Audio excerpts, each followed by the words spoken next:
Hello friends, good morning. My self Ravindra Patel. स्वागत है आप सभी का मेरे YouTube channel Ravindra sir maths classes में।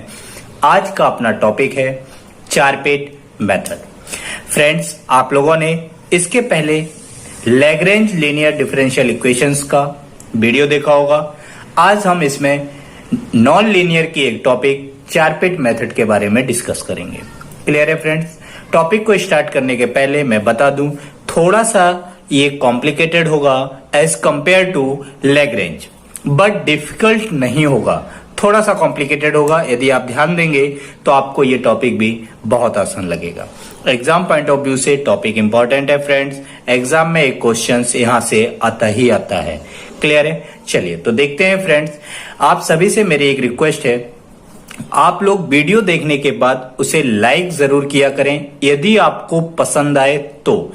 इससे मेरा हौसला अफजाई होगा और मैं और अच्छे अच्छे वीडियो आप तक पहुंचाता रहूंगा। और यदि किसी को कोई प्रॉब्लम्स आए या फिर डाउट्स आए या कोई क्यूरी हो तो वो कमेंट में जरूर लिखकर मुझे बताया करे कि सर इस तरह की प्रॉब्लम है, मुझे ये चाहिए, ताकि मैं उस तक और अच्छे से अच्छे वीडियो बनाकर आप तक पहुंचा सकूं। चलिए फ्रेंड, देखते हैं चारपेट मेथड में क्या करते हैं। तो देखिए फ्रेंड्स, चारपेट मेथड का कोई भी क्वेश्चन होगा उसे सबसे पहले हम लोग मानेंगे function of x y z p q. Means कोई भी क्वेश्चन है उसे मानेंगे f of x y z p q. After that ये जो 5 वेरिएबल लिखे हुए हैं x y z p q, इन पांचों के रिस्पेक्ट में उस दिए गए क्वेश्चंस को डिफरेंशिएट करेंगे। जब एक्स के रिस्पेक्ट में करेंगे तो आएगा friend del f upon del x, y के रिस्पेक्ट में आएगा del f upon del y, z के रिस्पेक्ट में आएगा del f upon del z, p के रिस्पेक्ट में आएगा del f upon del p, similarly q के रिस्पेक्ट में आएगा del f upon del q. तो ये पांचों टर्म अपन को गिवन हो जाएंगे। गिवन होने के बाद चारपिट की जो सबसे मेन टास्क है वो होता है उसकी ऑक्सिलरी इक्वेशंस। मींस ये इक्वेशंस आपको फ्रेंड्स याद करनी होगी। अब जैसे भी हो आपको करना ही होगा। तो ऑक्सिलरी इक्वेशन होती क्या है मैं एक बार रीड करके बता देता हूं। जैसे लैग्रेंज की होती थी dx upon p, dy upon q, dz upon r, तो वो बहुत सिंपल थी। बट चारपिट की थोड़ी कॉम्प्लिकेटेड होती है। तो देखिए ये होती क्या है friends, dx upon minus del f upon del p, dy upon minus del f upon del q, dz upon minus p del f upon del p minus q del f upon del q is equals to dp upon del f upon del x plus p del f upon del z, d cube upon del f upon del y plus q del f upon del z. Charpit में main task जो होता है starting का वो ये होता है इसकी ऑक्सिलरी इक्वेशंस को याद करना। यदि ये आपने याद कर ली तो आप समझ लें चारपिट का 50 से 70% काम हो चुका है, क्योंकि इसमें सबसे ज्यादा प्रॉब्लम्स इस ऑक्सिलरी इक्वेशंस में आती है। तो ये फ्रेंड्स आपको याद रखनी है। यदि ये आपको याद है तो फिर उसका लास्ट स्टेप ये होता है कि चारपिट का जो सॉल्यूशन होता है वो होता है dz is equals to p d x plus q d Y.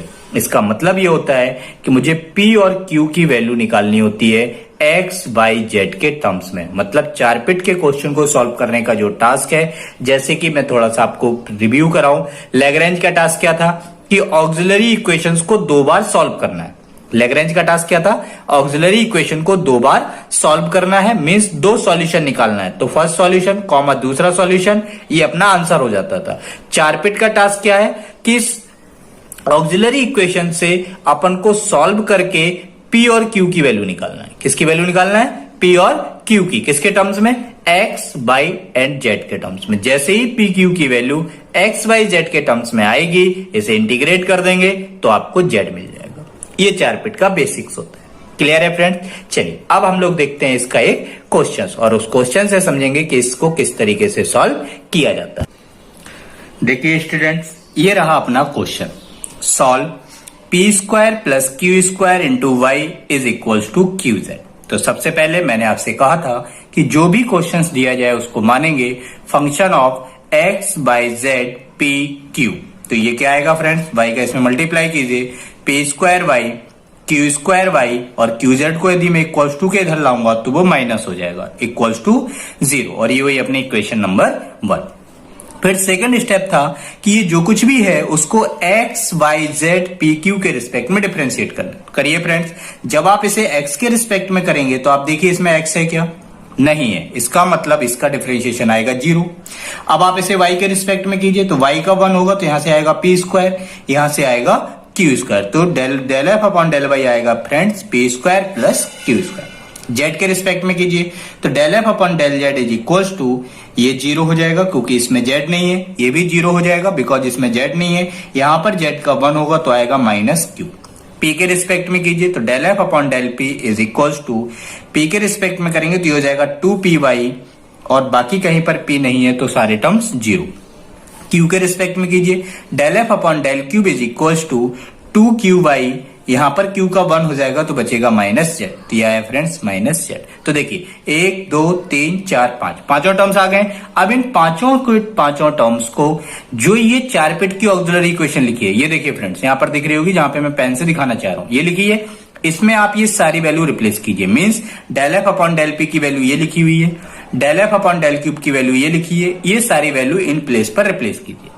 ठीक है, चलिए तो देखते हैं फ्रेंड्स, मैं इन प्लेस पर इन वैल्यूओं को रिप्लेस कर रहा हूं, आप लोग इसको लिख लें और इसके बाद इसको इसमें पुट करें। तो देखिए आएगा क्या, मैं वो दिखाना चाह रहा हूं। तो देखिए फ्रेंड्स अपने पास आया ये लिखा हुआ है अपने पास, देखिए ध्यान से, dx अपॉन ये del f upon del p की वैल्यू लिख दी मैंने, minus 2py, dy upon minus 2qy minus z, dz upon minus p 2py minus q 2qy minus z, dp upon 0 plus p into minus q, dq upon p square plus q square plus q into minus q. ये मैंने जो भी data था उन सबको यहां पर put कर दिया। मींस ये जो वैल्यूज लिखी हुई थी इन सारी वैल्यूज को मैंने यहां पर ऑक्सिलरी इक्वेशन में सब्स्टिट्यूट कर दिया। क्लियर है फ्रेंड्स? अब सब्स्टिट्यूट करने के बाद इस ऑक्सिलरी इक्वेशन को सॉल्व करना है। क्या करना है फ्रेंड्स? सॉल्व करना है। तो ध्यान से सुनना अब जो मैं आपको बोलना चाह रहा हूं, इस ऑक्सिलरी इक्वेशंस में हमेशा कोई भी दो टर्म आपस में ग्रुप होंगे और ये लैग्रेंज से बहुत सिंपल होगा, बहुत सिंपल ग्रुपिंग होती है। आप अगर इसी को ध्यान से देखेंगे तो कोई ना कोई दो टर्म आपस में ग्रुप जरूर होंगे और ये होंगे ही होंगे। यहां मल्टीप्लायर्स यूज नहीं होता है, मल्टीप्लायर सिर्फ लैग्रेंज में यूज होता है।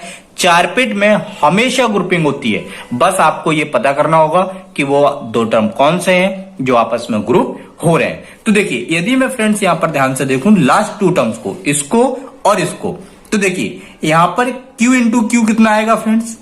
क्यू स्क्वायर प्लस माइनस क्या हो जाएगा? माइनस, तो ये भी माइनस क्यू स्क्वायर, ये प्लस क्यू स्क्वायर, ये आपस में कैंसिल हो जाएगा। होगा या नहीं होगा? तो यहां बचेगा D cube upon P square, बचेगा या नहीं? और यहां पर आइए DP upon minus P cube, यहां पी क्यू का टर्म है, यहां पी स्क्वायर का टर्म है। यदि इसको और इसको मैं एक साथ लूंगा तो एक पी से एक पी कट जाएगा, ये पी इधर चला जाएगा और ये क्यू इधर चला जाएगा और ये इजिली इंटीग्रेट हो जाएगा। बाकी आप किन्हीं भी दो टर्म को ले लीजिए, वो आपस में ये कैलकुलेट नहीं हो सकते। इस टर्म को देखिए, ये कहीं हो सकता है क्या किसी के साथ? पॉसिबल ही नहीं लग रहा, क्योंकि इसमें P भी है, Y भी है, Q भी है, Z भी है, कहां से होगा? जितने कम टर्म्स रहेंगे, जितने कम वेरिएबल रहेंगे, इंटीग्रल उतना आसान होता है। इसी वजह से मैंने सॉल्व किया लास्ट टू को। तो जब लास्ट टू को करेंगे फ्रेंड्स तो यहां से आएगा dp upon minus P cube, यहां से आएगा D cube upon P square. P square क्यों आया? क्योंकि ये और ये आपस में कैंसिल हो जाएगा। क्लियर है फ्रेंड्स? अब यहां पर भी यदि मैं देखूं तो एक पी से एक पी क्या हो जाएगा फ्रेंड? कैंसिल हो जाएगा। अब इसको क्रॉस मल्टीप्लाई कीजिए तो P dP के साथ चला जाएगा और Q dQ के साथ चला जाएगा, तो ये आएगा P dP और ये आएगा माइनस Q dQ। आएगा या नहीं आएगा? यहां तक क्लियर है सभी का? क्लियर? चलिए अब इसको करेंगे इंटीग्रेट। क्या करेंगे फ्रेंड्स? इसको इंटीग्रेट। जब आप इसे इंटीग्रेट करेंगे तो ये आएगा पी स्क्वायर बाई 2 और ये आएगा फ्रेंड्स क्यू स्क्वायर बाई 2। आएगा या नहीं आएगा? तो चलिए देखते हैं आगे। ये देखिए फ्रेंड्स, इसको इंटीग्रेट किया तो क्या मिला मुझे? पी स्क्वायर बाई 2 और ये मिला माइनस क्यू स्क्वायर बाई 2।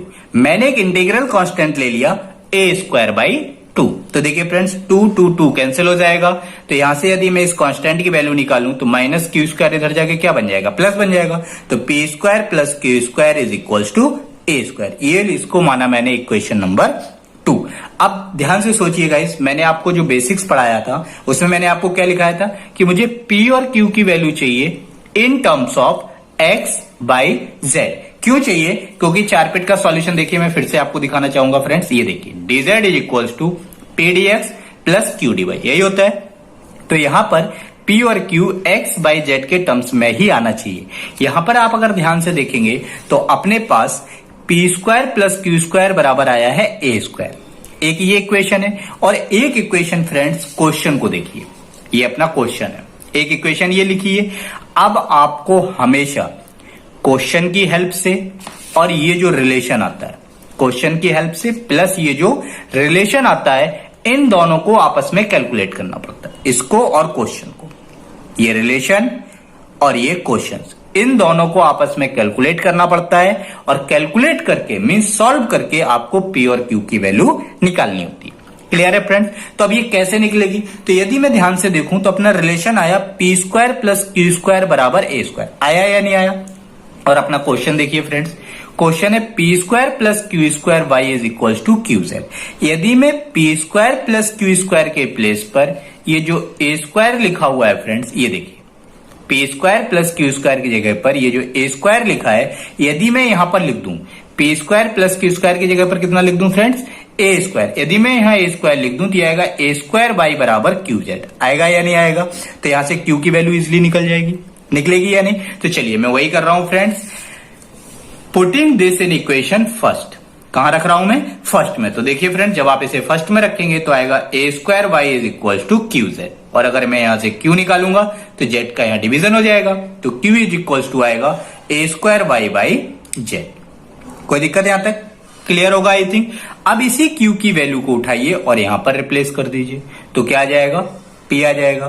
तो इसका मतलब है इस Q की वैल्यू कहां रखनी होगी? इक्वेशन नंबर 2 में। तो देखिए फ्रेंड्स, वही लिखा है फ्रॉम इक्वेशन 2। रखिए P स्क्वायर Q का स्क्वायर करना है फ्रेंड्स, इसका स्क्वायर कीजिए, A की power 4 y square Z square, ये लिखा हुआ है इक्वल्स टू A स्क्वायर। अब ये प्लस है, इसको इक्वल्स टू के इधर ले जाएंगे तो ये फ्रेंड्स माइनस हो जाएगा। क्या हो जाएगा? माइनस। तो देखिए फ्रेंड्स, ये इधर जाके बनेगा माइनस, और माइनस बनने के बाद A स्क्वायर कॉमन ले लीजिए। जब आप कॉमन लेंगे तो यहां पर बनेगा 1 और ये इधर गया था तो क्या आया था? माइनस।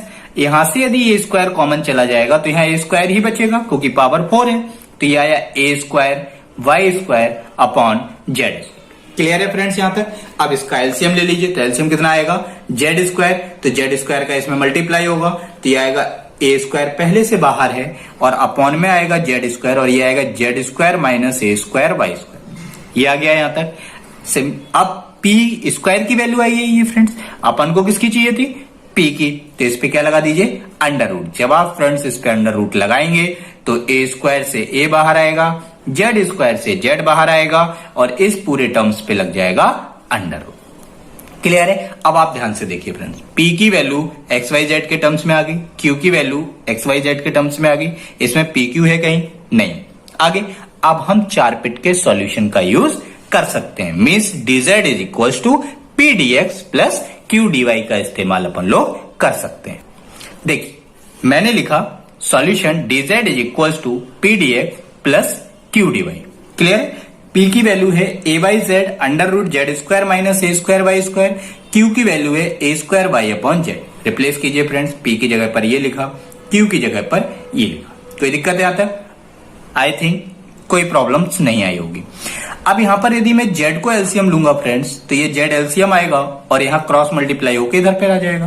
तो Z into dz is equal to, यहां बचेगा A under root Z square minus A square y square dx plus A square y dy। I think यहां तक किसी को प्रॉब्लम्स नहीं आई होगी।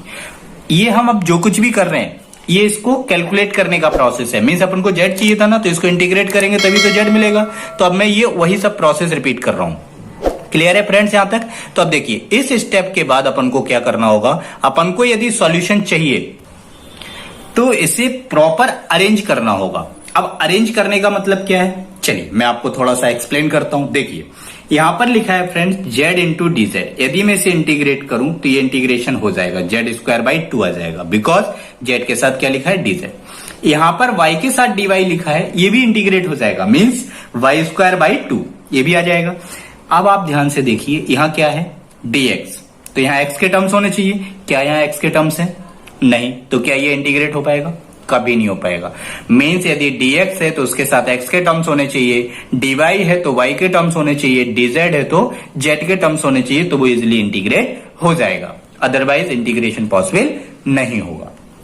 तो इन टर्म्स को मुझे अरेंज करना होगा, मींस कुछ इस तरीके से, ताकि इनका इंटीग्रेशन इजिली पॉसिबल हो सके। तो देखिए फ्रेंड्स, मैं क्या करूंगा, यहां अंडर रूट में किस किस का टर्म है, जेड का और वाई का। तो मैं जेड और वाई के लिए डीजेड और डीवाई को एक साथ लाऊंगा। क्लियर है? तो देखिए, इसको यदि मैं इस साइड ले जाऊंगा तो ये माइनस हो जाएगा, तो ये जेड डीजेड ये इधर जाएगा तो आएगा माइनस ए स्क्वायर वाई डी वाई, और इस टर्म को मैं डिवीजन में ला दूंगा। तो ये अगर मैं डिवाइड में भेज दूंगा तो यहां कितना बचेगा, ए इंटू डी एक्स। तो ये लिखा हुआ है फ्रेंड। अब मैंने क्या किया, इसमें दोनों साइड 2 का मल्टीप्लाई कर दिया।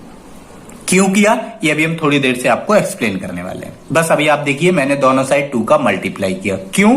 क्योंकि ताकि वो इजिली इंटीग्रेट हो सके। तो देखिए 2z dz 2a square Y D Y, और ये हो जाएगा 2ax हो जाएगा। यानी अब मैंने यहां पर लिखा फ्रेंड्स नाउ इंटीग्रेट, और ये जो पूरा टर्म है ये 2z dz minus 2a square Y D y upon under root Z square minus ए स्क्वायर वाई स्क्वायर, इसको मैंने लिख दिया 2 under root Z square minus A square by square, और इसका इंटीग्रेशन कांस्टेंट का होता है जिसके रिस्पेक्ट में किया जा रहा हो। तो ये होगा फ्रेंड्स 2ax प्लस 2c1। मैंने एक इंटीग्रल कांस्टेंट, मेन टास्क ये है कि मैंने इस वाले पार्ट का इंटीग्रल ये कैसे लिख दिया। क्लियर है? तो इसको मैं आपको साइड में एक्सप्लेन कर रहा हूं, ध्यान से देखिए। मैं आपको ये नहीं बताऊंगा, मैं एक सिंपल सा बताऊंगा जो आपको आता है। जैसे यदि मैं आपसे पूछूं integral of dx upon under root X, means root X का इंटीग्रल क्या होगा, तो आप लोग क्या करेंगे फ्रेंड्स, देखिए मैं बताता हूं। अंडर रूट का मतलब होता है पावर 1/2। यदि ये पावर 1/2 है, अगर मैं इसे ऊपर लिखूं तो ये माइनस 1/2 बन जाएगा। कितना बन जाएगा फ्रेंड्स, एक्स की पावर माइनस 1/2। एक्स की पावर का इंटीग्रल होता है फ्रेंड्स, एक पावर ऐड हो जाती है, एक पावर क्या होती है, ऐड हो जाती है, और उतने से ही डिवाइड हो जाता है।